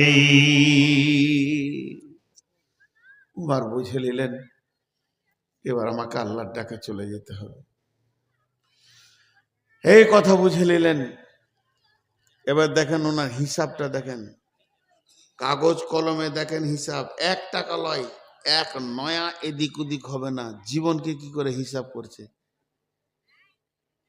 যুবকদের হাতগুলো ধরে বলছি, বাপজি হে বেটা হে, এই কথাটা যদি তুমি করে বলছি, মহব্বত জড়িত কণ্ঠে বলছি, তুমি করে। আমার দাড়ি পেকে গেছে বাবা, তোমরা আমার ছেলের বয়সে, এই জন্য তুমি করে বলছি যুবকদের হাত দুটো ধরে। আজকের এই কথাটা যদি আমল করে নিতে পারো শুকরান, এই জালসাওয়ালাও শুকরান, নূর মোহাম্মদের কবরও শুকরান। কি বলছে দেখেন উমর। যত সাহাবী দৌড়ে আসছে তার মধ্যে একটা সাহাবী দৌড়ে লুঙ্গিটা ধরে ধরে তাড়াতাড়ি করে, কি হলো কি হলো, উমরকে কে মেরে দিয়েছে রে, আরে যারা খঞ্জর মেরে দিয়েছে আর বাঁচবে না রে, উমর বাঁচবে না। মহব্বতের সঙ্গে বলছে সে একটা কাজ করেছে, কি ইচ্ছা করে লয়, অনিচ্ছাকৃত অনিচ্ছাকৃত অনিচ্ছাকৃত, খেয়াল নাই খেয়াল নাই খেয়াল নাই। দৌড়ে এসে উমরের কাছে দাঁড়িয়ে বলছে, আমিরুল মুমিনিন আপনার খুব কষ্ট হচ্ছে, কি হয়ে গেল, মুসলিম জাহানের ক্ষতি হয়ে গেল, এই কথা বলছে। কিন্তু খেয়াল করে নাই ওর লুঙ্গিটা টাকনুর নিচে আছে। পাপটা কত বড়, লুঙ্গিটা খালি টাকনুর নিচে আছে। হযরতে উমর জান যাবে যাবে অবস্থা, রক্ত তত্তর তত্তর করে বের হচ্ছে, শরীর শিথিল হয়ে গেছে। ওই অবস্থায় ওই লোকটাকে কি বলছে শুনেলেন? রে আল্লাহর গোলাম, ওরে রসুলের উম্মত, ওরে আল্লাহর গোলাম, ওরে রসুলের উম্মত, আমি উমারকে তুই মরতে দে, আমি মরে গেলে ইসলামের ক্ষতি হবে না, তুই রসুলের সুন্নতটাকে আগে বাঁচা, এইটা যদি মরে যায় ইসলামের ক্ষতি হয়ে যাবে। কি অঙ্ক করছে, কোন অবস্থায় করছে। আজকে আমার বাপজি একবার দাঁড়াও, দে তোমার লুঙ্গিটা দেখো, তোমার ফুল প্যান্টটা দেখো, দুঃখ লাগে। আমি গাড়ি থেকে নামলাম, সাথে করে ধরে ধরে নিয়ে গেল মসজিদে, গেটে দিয়ে বলছে এটা আমাদের মসজিদ, এখানে ব্যাচ লাগানো, তুমি জলসা কমিটি, নামাজ পড়বে না, ফুরুক করে পালিয়ে গেল। আর ওর ফুল প্যান্ট একদম নিচে ঘেঁষ লেগেছে। আর একটা কথা মাঝে বলে দিচ্ছি, এটা মহিলাদের দরকার নেই, পুরুষদেরকে বলছি। আজকে আমি বাথরুমের যে ঘটনাটা দেখলাম, আমি বলার ইচ্ছা ছিল না, না বললে আবার ভুল হয়ে যাবে। যারা টাইট ফুল প্যান্ট পরে পেশাব করছে তাদের অসুবিধা হয়, তো বসে কোনো রকম পেশাব করছে, যে পেশাব করে দাঁড়ানোর পর পানিটা নিচ্ছে, এটা ঠিক করছে? পানিটা যে নিচে পড়বে ছিটিয়ে তো আবার গায়ে লাগবে, ওর নামাজ হবে না। আজকে ওই করে একজন নামাজ পড়েছে, ওকে আমি খুঁজে পেলাম না, চচ্চর চচ্চর চচ্চর করে পানিটাকে ঢালছে বদনা, আর নিচে চারবার চারবার চার উপরে গোটা পাটা অর্ধেক ভিজে গেল, তারপর আবার উজু করে নামাজ পড়তে চলে গেল। জি না, এগুলো খেয়াল করেন। তারপরে শুনেন উমারের কথাটা। উমার নিজের ছেলেকে ডেকে বলছে, বেটা আব্দুল্লাহ, বাঘের বাচ্চা বাঘ, বেটা দৌড়ে এসে বলছেন লাব্বাইক আব্বাজান, কি বলছেন বলেন। বেটা আব্দুল্লাহ রে, তুমি চলে যাও আম্মা জান আয়েশার কাছে, আমি একটা দরখাস্ত দিছি বেটা, আমার আর্জিটাকে আম্মা জান আয়েশাকে গিয়ে বলবে, তিনি যদি মেনে নেয় তো আলহামদুলিল্লাহ, না মানলেও আলহামদুলিল্লাহ। বেটা বলছে আব্বা বলেন।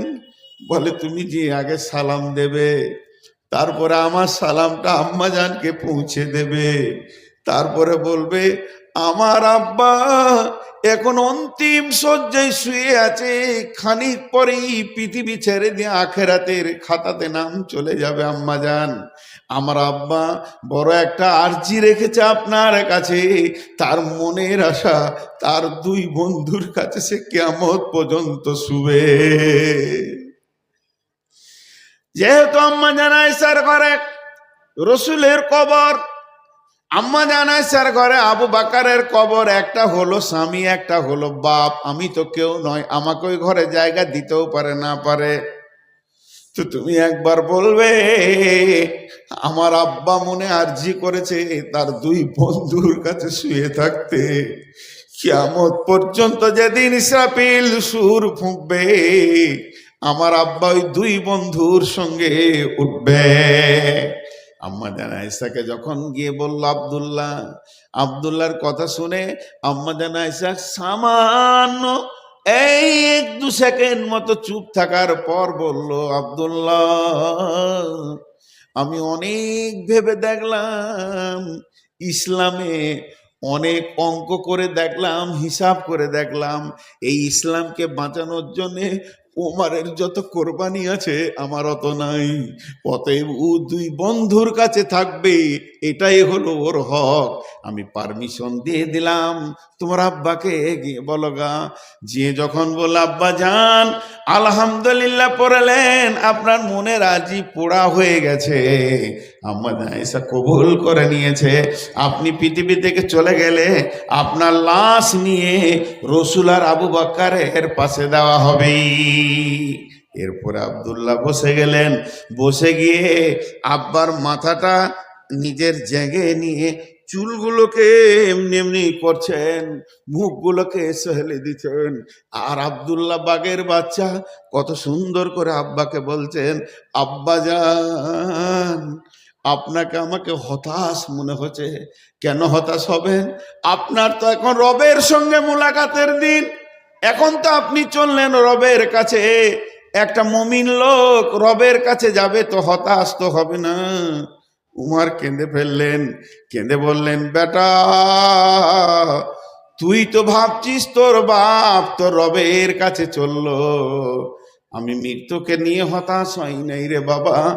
এখন আমি অঙ্ক করে দেখছি, জিন্দেগির হিসাব করে দেখছি, আমি কি নিয়ে আল্লাহর সামনে দাঁড়াবো ওটাই খুঁজে পেছি না।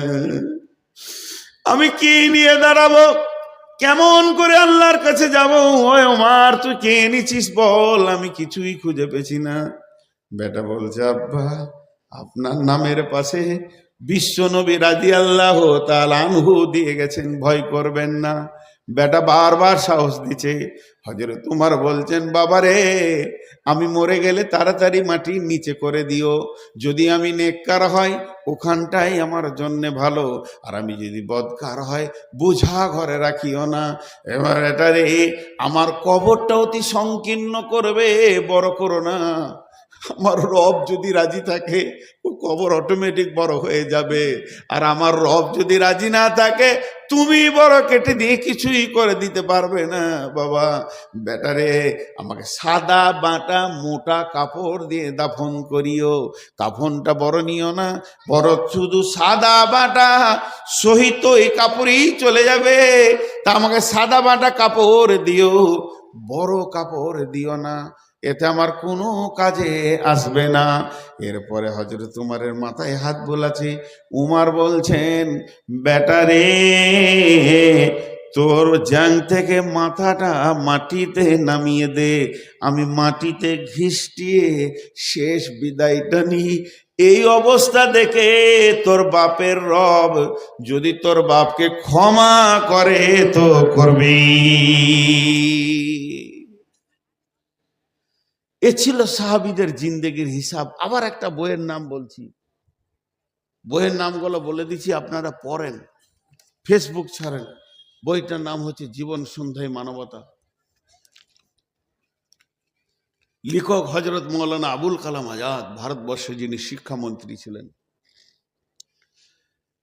এত আবুল কালাম আজাদ, জীবন সন্ধ্যায় মানবতা, জীবন সন্ধ্যায় মানবতা, তার মানে মৃত্যুর দুয়ারে মানবতা, শেষ অন্তিম কালে কি কথা বলে গেছে। তো আমরা আমাদের জিন্দেগির হিসাব টানি না, এলোমেলো এলোমেলো এলোমেলো চলছে আমাদের জীবন, আমাদের জীবন এলোমেলো চলছে। আল্লাহ তাবারাক ওয়া তাআলা বলছেন, বিসমিল্লাহির রহমানির রহিম, والشمس وضحاها والقمر إذا تلاها والنهار إذا دلاها والليل إذا يغشاها والسماء وما بناها والأرض وما طحاها ونفس وما سواها فألهمها فجورها وتقواها قد أفلح من زكاها وقد خاب من دساها। জীবনের হিসাব আর একটা পাঠ। মা বোন বেটি আমার, একটা উদাহরণ দিই। আমাকে এই ভাই ছোট ছেলে বলছে, হুজুর মিষ্টি খাবেন? তা আমি বলছি, আমি সুগার মিষ্টি খাবো না রে বাবা। খান। বলছি রে বাবা সুগার খাবো না, একটা খান। আচ্ছা এগুলো ভালো লাগে? আস্তে আস্তে আমাকে রাগ লাগছে, আর সুগারি রুগী তাড়াতাড়ি রেগে যায়। শেষকালে বলছি আমি মিষ্টি খাবো না, আমার খালি পেটে সুগার 390 মানে 400, আমার শরীর চলছে না, হাত পা কাঁপছে, একটা খান। আর রাগ থাকবে, মনে হচ্ছে গালে একটা চর মেরে দিই। তোকে তখন বলছে, ওই মার খাবি তুই? বলছে হরিরামপুরে মিষ্টি, ওর কোনো ওষুধ আছে? এরপর আমি খুব রেগে গেছি। রেগে যাওয়ার পর বলছি, আল্লাহর কসম, আল্লাহর কসম, আল্লাহর কসম, আল্লাহর কসম, আল্লাহর কসম, আল্লাহর কসম, আল্লাহর কসম, আল্লাহর কসম, আল্লাহর কসম, আল্লাহর কসম, আল্লাহর কসম, আমি মিষ্টি খাবো না। কবার বললাম? 11। 11 বার কসম করলাম, দিয়ে বললাম মিষ্টি খাবো না, মিষ্টি খাবো না। কথাটা কত ছোট, কসমটা কত বড়। তা আল্লাহ এখানে 11টা কসম করে একটা কথা বলছেন, তাহলে এটা কত গুরুত্ব আছে। আমি গুরুত্বটা বুঝাইছি। আমি খুব রেগেছি বলি তোর উপর 11টা কসম খেলাম, খুব বেশি রেগে গেছি, আর রেগে রেগে বলছি আল্লাহর কসম, আল্লাহর কসম, আল্লাহর কসম। রাগ আর আমার থামছে না। যখন 11 হলো তখন বললাম মিষ্টি খাবো না, যাও। ও তখন সুরসুর করে পালাইলো, যদি না পালাইতে আবার থাবড়িয়ে দেবে, বোড়ার আর হুঁশ থাকবে না, পালিয়ে গেল। তো আল্লাহ 11টা কসম খেয়েছে, যে ছোট্ট একটা কথা বলছে। আর ওই কথাটা কত গুরুত্ব, যে আল্লাহর মতো একটা মাবুদ 11 বার কসম খেয়েছে। বেটি আমার কান করে শোনেন 11টা কসম। বিসমিল্লাহির রহমানির রহিম। والشمس وضحاها والقمر إذا تلاها والنهار إذا دلاها والليل إذا يغشاها والسماء وما بناها والأرض وما طحاها ونفس وما سواها فألهمها فجورها وتقواها قد أفلح من زكاها وقد خاب من دساها। যে কথাটা বলার লেগে কসম খেলো, কসমটা এত বড়, আর কথাটা কত ছোট। قد أفلح من زكاها وقد خاب من دساها। ছোট করে বলি আল্লাহর মতো করে। আল্লাহ বলছে যে পবিত্র থাকবে ও বেঁচে যাবে, আর যে নাপাক থাকবে সে ফেঁসে যাবে। কিয়ামতের দিন যে পবিত্র থাকবে সে কি হবে? বেঁচে যাবে। মুখ খুলেন। আর যে নাপাক থাকবে ফেঁসে যাবে। তাহলে আজকে জালসা এখানে শেষ করে দিই, আপনারা বাড়ি যান, গোসল করতে লাগেন, কুচলে কুচলে ময়লা তুলেন। কারণ কোরআন বলেছে যে পবিত্র থাকবে সে বেঁচে যাবে, যে নাপাক থাকবে সে ফেঁসে যাবে।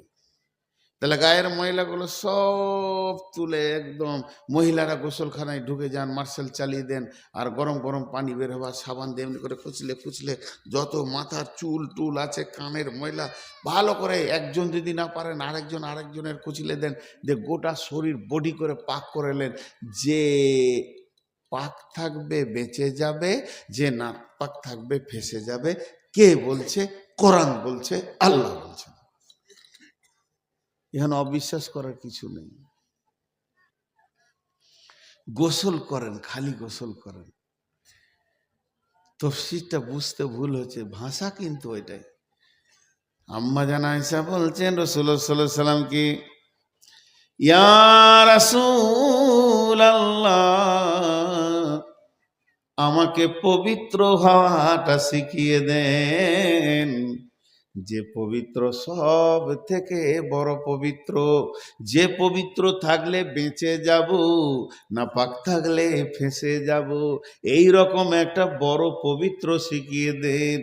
তার মানে আমার শরীরে যদি কুকুরের পায়খানা লাগিয়ে দেন, শূকরের পায়খানা লাগিয়ে দেন, আমি না পাক হয়ে গেলাম, পেশাব লেগে গেছে, পায়খানা লেগে গেছে, স্ত্রীর সঙ্গে মিলন ঘটে গেছে, কিংবা মেয়েদের মেন্স হয়ে গেছে, না পাক হয়ে গেছে, এর পাক হওয়ার রাস্তা হতে গোসল করে লাও, ফরজ গোসল করে লাও।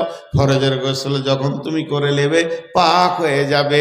সাবান, এই তোমার কাপড়ে পেচ্ছাপ লেগেছে, কুত্তার পেচ্ছাপ লেগেছে, কুত্তা পেশাব করে দিয়েছে, সাবান দিয়ে ধুয়ে লাও, তোমার পাক হয়ে যাবে, তোমার নামাজ হয়ে যাবে।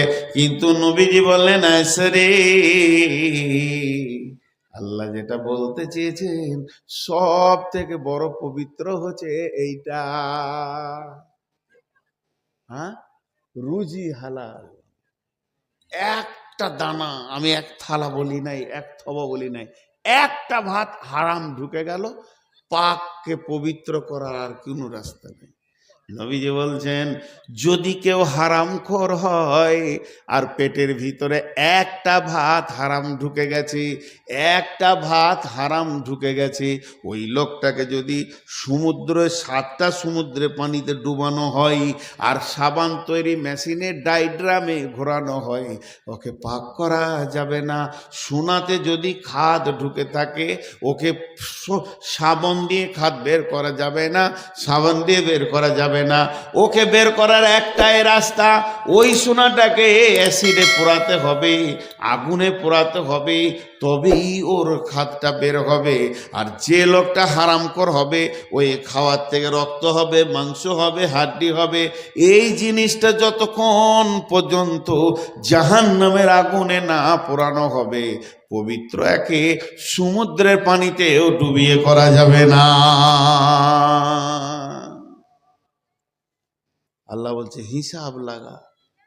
হারামখোরের দল, গুল, গুড়াকুর, জর্দা, বিড়ি, সিগারেট, সুদ, জুয়া, তাস, লুডু, লটারি, যত রকম হারাম মেয়েরা বন্ধন করছে এখন।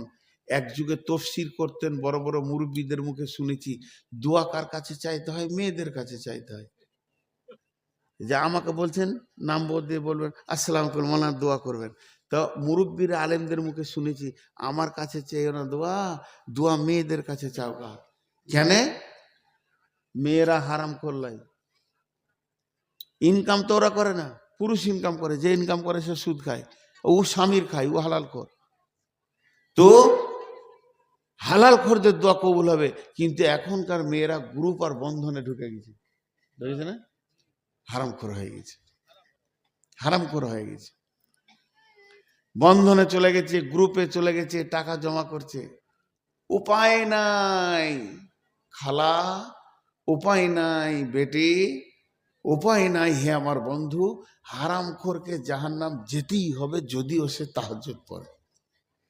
তবে তওবা করলে আল্লাহ যখন সব মাফ করে, তো এটাও তওবা করার রাস্তা আছে। হে তওবা, তুমি আল্লাহর কাছে তওবা করো, যদি আল্লাহ কবুল করেন। হারামখোর, আল্লাহ আফসোস করে বলছেন বিসমিল্লাহির রহমানির রহিম, ওয়াল ফাজরি ওয়া লায়ালিন আশরি ওয়াস সাফি ওয়াল ওয়াতরি ওয়াল লাইলি ইযা ইয়াসরি হাল ফি যালিকা কাসামুল লিজি হিজর, হাল ফি যালিকা কাসামুল লিজি হিজর, হাল ফি যালিকা কাসামুল লিজি হিজর। এখানে আল্লাহ 4টা কসম খেয়েছেন। একটা ফজরের কসম খেয়েছেন, এক 10 রাত্রির কসম খেয়েছেন, আর খেয়েছেন জোড় বেজোড়ের কসম খেয়েছেন, আর কসম খেয়েছেন চলমান রাত্রির কসম খেয়েছেন। 4টা কসম করার পর আল্লাহ বলছে এটা কি জ্ঞানী ব্যক্তিদের জন্যে আমার কসমগুলো নয়? হে জ্ঞানী ব্যক্তিরা, তোমাদের বিবেক কি কাজ করবে না? জি, আমি একটা উদাহরণ দিচ্ছি। এখানে একটা হইচই লেগে গেল, খুব ঝগড়া, ওই মার ধর লাগার, ছেলে মেয়ে হইচই, এত হইচই হচ্ছে যে সামালা যেছে না। এরই মাঝে 10টা জ্ঞানী ছেলে, শিক্ষিত মাস্টার, কেউ গ্র্যাজুয়েশন করেছে, আমার সামনে রয়েছে। ওদের দিকে তাকিয়ে আমি চাপ দিচ্ছি, তোমরা থাকতে এটা হবে, ওরা নাইলে মূর্খ, বুঝে না, ওরা বেশি বকবে। আমার আবদারটা কার উপরে গেল? শিক্ষিতদের উপরে, যে তোমরা থাকতে ঘটনাটা ট্যাকেল করো। আল্লাহ বলছে হে জ্ঞানী ব্যক্তি, তোমাদের বিবেকের কি চেতনা হবে না? তোমাদের বিবেকে কি চেতনা হবে না? ভাই উঠিয়েন না, উঠিয়েন না ভাই, আপনারা চলে যেছেন। আপনারা মনে মনে ভাবছেন এই বকবে কতক্ষণ।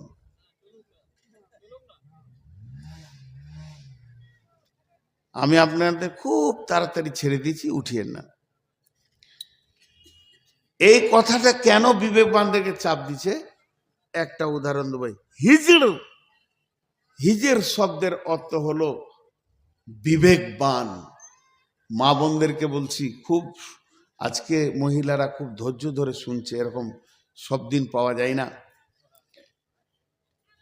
সাইকেল বলেন, রিক্সা বলেন, টোটো বলেন, ভ্যান বলেন, মোটরসাইকেল বলেন, মারুতি বলেন, বোলেরো বলেন, স্করপিও বলেন, পৃথিবীতে যত গাড়ি আছে, bus, train, truck, dumper, plane, helicopter, সবারই একটা ব্রেক বলে পার্টস আছে।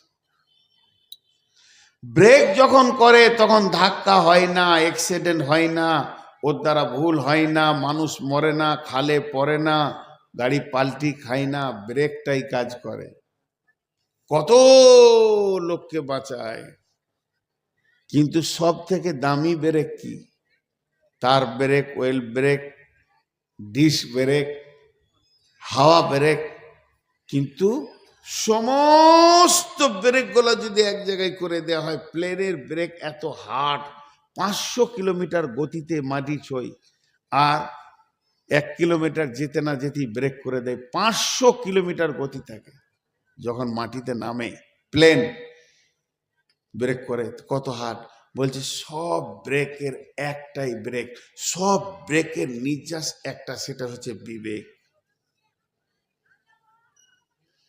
আসল ব্রেক কি? বিবেক। আমার গাড়িতে ব্রেক আছে, সামনে একটা ছেলে এসছে, বিবেক বলছে তুই বন্ধ কর। কে বলছে? বিবেক। আল্লাহ বলছে বিবেকবানরাই ব্রেকটা কাজে লাগাই। এর জন্যে দেখবেন অনেক গাড়িতে পেছনে লেখা থাকে, চোখে ঘুম নিয়ে গাড়ি চালাবেন না। তার মানে তোমার বিবেক এখন শূন্য। মদ পান করে গাড়ি চালাবেন না, তার মানে তোমার বিবেক তোমার আয়ত্তের বাইরে আছে। তো সব থেকে দামি ব্রেক কি? বিবেক। এবার একটা ডাম্পারটা চলে আসে শিলিগুড়ি থেকে, পূর্ণিয়া থেকে পাথর বোঝ করে, ঢুকেছে মনে করলেন কুসমুন্ডিতে। আর সকালে সবজির হাটে শত শত লোক বেচা কিনা করছে, আসলে রোড আছে, কিন্তু ওই ড্রাইভারের চোখে ঘুম চলে এসেছে, কিংবা মদ খেয়েছে, ওর বিবেকটা শেষ হয়ে গেছে। তখন রোডের গাড়ি সবজি মার্কেটে ঢুকবে তো মারমার মারমার মারমার করে মার্ডার করতে করতে করতে ঢুকবে। তার মানে ওর বিবেক শেষ হয়ে গেছে, এই জন্যে ওর আর হিতাহিত জ্ঞান নাই। তো আল্লাহ তাবারাক ওয়া তাআলা বলছেন, হে আমার গোলাম, তোদের বিবেকগুলো তো আমি দিয়েছি, এগুলো কি শেষ করে দিয়েছিস? এখনো কি মসজিদের রাস্তাটা দেখতে পেয়েছিস না? জুয়ো, তাস, লুডো, ডাবা, লুচ্চামি, বেপর্দা আর বেশ্যাগিরি করে দুনিয়াতে তোরা গুনহার ওপরে জিন্দেগির গাড়িটাকে চালাচ্ছিস, জীবন গাড়িটাকে চালাচ্ছিস, জীবনের হিসাব করছিস না। কতগুলো পাপ করলি, কতগুলো মার্ডার করলি, কত জীবনে হারাম খেলি, কত সুদ খেলি, কত বাটপারি করলি, তোকে কত পরপুরুষ দেখলো, তুই বেপর্দা থাকলি, এগুলো তোর কোনো হিসাব নাই। অর্থাৎ তোর বিবেকের ব্রেকটা কি কেটে গেছে। আল্লাহর জিজ্ঞাসাটা দেখেন কেমন, তোর বিবেকের ব্রেকটা কি কেটে গেছে? তুই এই কাণ্ডগুলো করছিস। যার ব্রেক ঠিক আছে সে এই কাণ্ডগুলো করে না। জি ভাই, আমি বহুত ইম্পর্টেন্ট কথা আজকে আপনাদের সামনে রেখেছি। বিবেককে ঠিক ঠান্ডা মস্তিষ্কে তুমি ধীরে চালাও, তোমার বিবেক যদি ঠিক থাকে তোমার রাস্তা ঠিক থাকবে। টোটাল বক্তব্যটাকে সারাংশ টানার আগে 2 মিনিট কথা বলবো। আমি প্রথমেই বলেছি আমি অসুস্থ, আমার জন্য দোয়া করবেন। ভেবেছিলাম 1.5 ঘন্টা চালাবো, কিন্তু 1.25 ঘন্টা চালাবো। মুরব্বী মানুষ কথা বলেছেন আমার উপরে, এতগুলি লোক বসেছেন, লোক উঠছেন, নাইলে আমি আরো খানিক চালিয়ে দিতাম। অনেক কথা মা বোন। অতএব আমরা আমাদের জিন্দেগির হিসাবকে মেপে চলি। ছোট্ট মতো একটা কথা আপনাদেরকে বলছি, কেন কেন কেন বুঝেন তো? কেন মানে কি? কে বলতে পারবে? কেন মানে কি? হ্যাঁ, বুখারীর হাদিস বলছি এটা। কেনটা হচ্ছে একটা জিজ্ঞাসার ভাষা, তাই না? হ্যাঁ, জিজ্ঞাসার ভাষা। এখন একটা উদাহরণ দিই। আজকে আপনাদের এখানে জালসা আছে, আমি আসিনি, আমি ইচ্ছা করি জালসাতে আসিনি, মন যায়নি, আসিনি, ফাঁকি মেরে দিয়েছি। তারপরে রোজার পর আমি কুশমুন্ডিতে পাশে কোনো গায়ে জালসা এসেছি, এখানকার কমিটি গেছে, প্রথম প্রশ্ন করবে আপনি সেদিন এলেন না কেন? কেন বলবে কি না? তাহলে ওরা ব্রেন দিয়ে কেন বলেছে, আমি এবার ব্রেন দিয়ে ওই কেনটাকে কেটে বেরিয়ে যাচ্ছি। আমি বাড়ি থেকে বের হব, আমার দাদা শ্বশুর মারা গেল, আপনারা চুপ হয়ে গেলেন, তাহলে করার নাই। বা আমার দাদু মারা গেলেন, এটা সত্যও হতে পারে, মিথ্যাও হতে পারে, কিন্তু আপনাদের মুখ তো বেঁধেছি, আপনারা তো চুপ, বাকি ওই দিক যা হবে আমি দেখে নেব। সত্যও হতে পারে, মিথ্যাও হতে পারে। এবার বলেন, এই কেনটা যদি আল্লাহ বলে, সত্য হতে পারে, মিথ্যা হতে পারে, আল্লাহকে টপকানো যাবে? হ্যাঁ, বিশ্বনবী বলছেন, বিশ্বনবীর কথাটা শুনেন, হে আমার বেটির দল, ওরে আমার ভাইয়ের দল, বিশ্বনবী বলছেন যেদিন কিয়ামতের মাঠে তোমার জীবনের হিসাব নেওয়া হবে, যেদিন কিয়ামতের মাঠে তোমার জীবনের হিসাবকে নেওয়া হবে, আল্লাহ যদি একবার বলে দেয় এটা হলো কেন, নবীজি বলছেন পৃথিবীর কোনো ব্রেন নাই, আল্লাহকে টপকিয়ে দিবে। তুমি আর তর্কে যেও না, তুমি নিশ্চিত হয়ে যাও তোমাকে জাহান্নাম যেতে হবে। তোমার জীবনের হিসাব, তোমার জীবনের হিসাবের ওপরে আল্লাহ যদি একবার বলে এটা করলি কেন, নবীজি বলছেন কেন শব্দ এসে গেছে, তুমি আর বিবেক খাটায়ও না, তুমি নিশ্চিত হয়ে যাও তোমাকে জাহান্নাম যেতে হবে, তোমাকে জান্নাতে পৌঁছে দেবে এমন কোন বিবেক বুদ্ধি ব্রেন নাই। এবার দুটি কথা বলি আপনাদেরকে। কিয়ামতের মাঠে আল্লাহ আমাকে ডাকলেন, নূর মোহাম্মদ আয়, তুই ফেব্রুয়ারি মাসের 16 তারিখে কি করেছিলি বল। আমি শুরু করলাম, ফরাজ জাগা মানুষ, ফজরের নামাজ পড়ে একটু আরাম করলাম।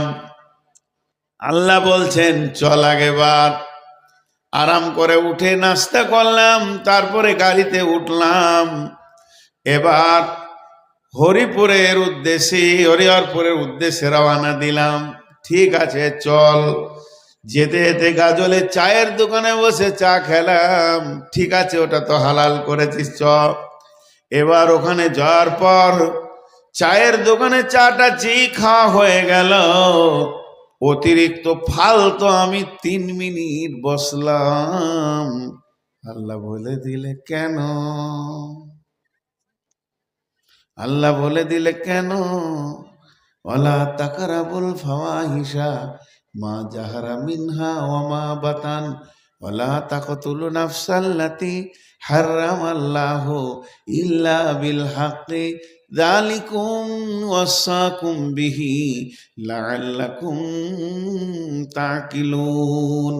মুমিনের পৃথিবীতে কিছু জায়গা পা দেওয়া যাবে না যেখানে আল্লাহ বলছেন ওয়ালা তাকরাবুল ফাওয়াহিশা মা জাহারা মিনহা ওয়া মা বাতান, প্রকাশ্যে বা গোপনে যে জায়গায় কাবিরা গুনাহ হয়, প্রকাশ্যে কিংবা গোপনে যে জায়গায় কাবিরা গুনাহ হয়, প্রকাশ্যে কিংবা গোপনে যেখানে কাবিরা গোনা হয়, যে জায়গা বেশ্যাখানা আছে, ব্যভিচার চলে, যেখানে সুদের কারবার চলে, যে জায়গায় তাস চলে, লুডু চলে, দাবা চলে, গান চলে, এই রকম জায়গাগুলো, চায়ের দোকানে গিবত শুরু হয়ে গেছে, তার ভিতরে আমি ঢুকে গেলাম। কেউ বলছে তোফাজ্জল মাস্টার সাহেব খারাপ লোক, আমি বলছি হ্যাঁ হ্যাঁ, 2 মিনিট খালি হ্যাঁ হ্যাঁ করে দিলাম, ওর বিরুদ্ধে ঢুকে গেলাম, ইনভলভ হয়ে গেলাম।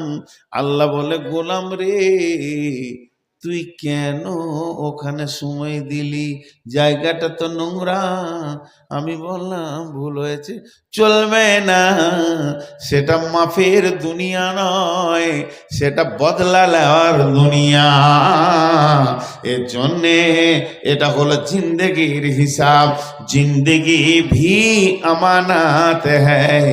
এই যে আমাকে আল্লাহ 60 বছরের দুনিয়াতে পাঠিয়েছে, এটাও হলো আমানত। কেউ যদি 60 বছরটার ভিতরে একটা সেকেন্ড বেঈমানি করে, আল্লাহর হুকুমের বাইরে চলে যায়, সে আমানতের খেয়ানতি করল।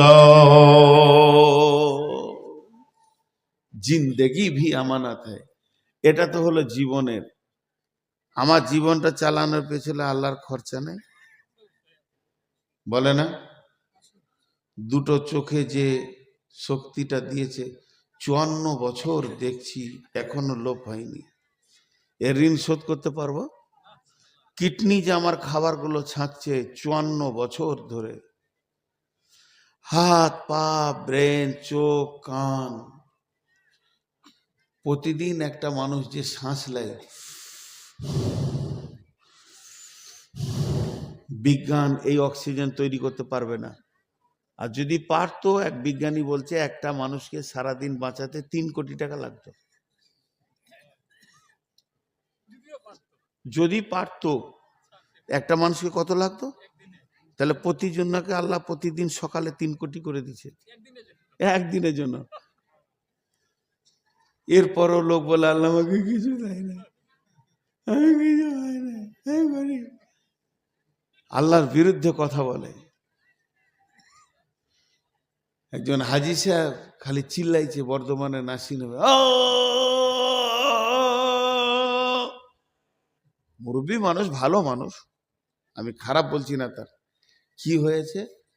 পেচ্ছাপটা আটকে গেছে, শরীরটা হলুদ দেখে চিল্লাইছে। হাজি সাহেবের ছেলেরা ভালো, স্যার কত লাগবে, কি করতে হবে স্যার? কি ডাক্তার সার্জেন দেখে বললো ওষুধ দিলাম, আধা ঘন্টা লাগবে। হাজি সাহেব বলছে পারবো না আধা ঘন্টা সহ্য করতে, মরে যাবো আমি। তো বলে একটা ইঞ্জেকশন দিব, 20,000 টাকা দাও।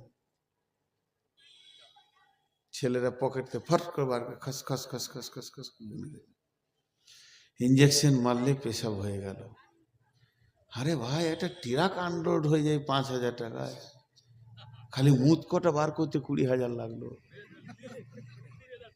হ্যাঁ, আমি কথাটা অন্যায় বলছি?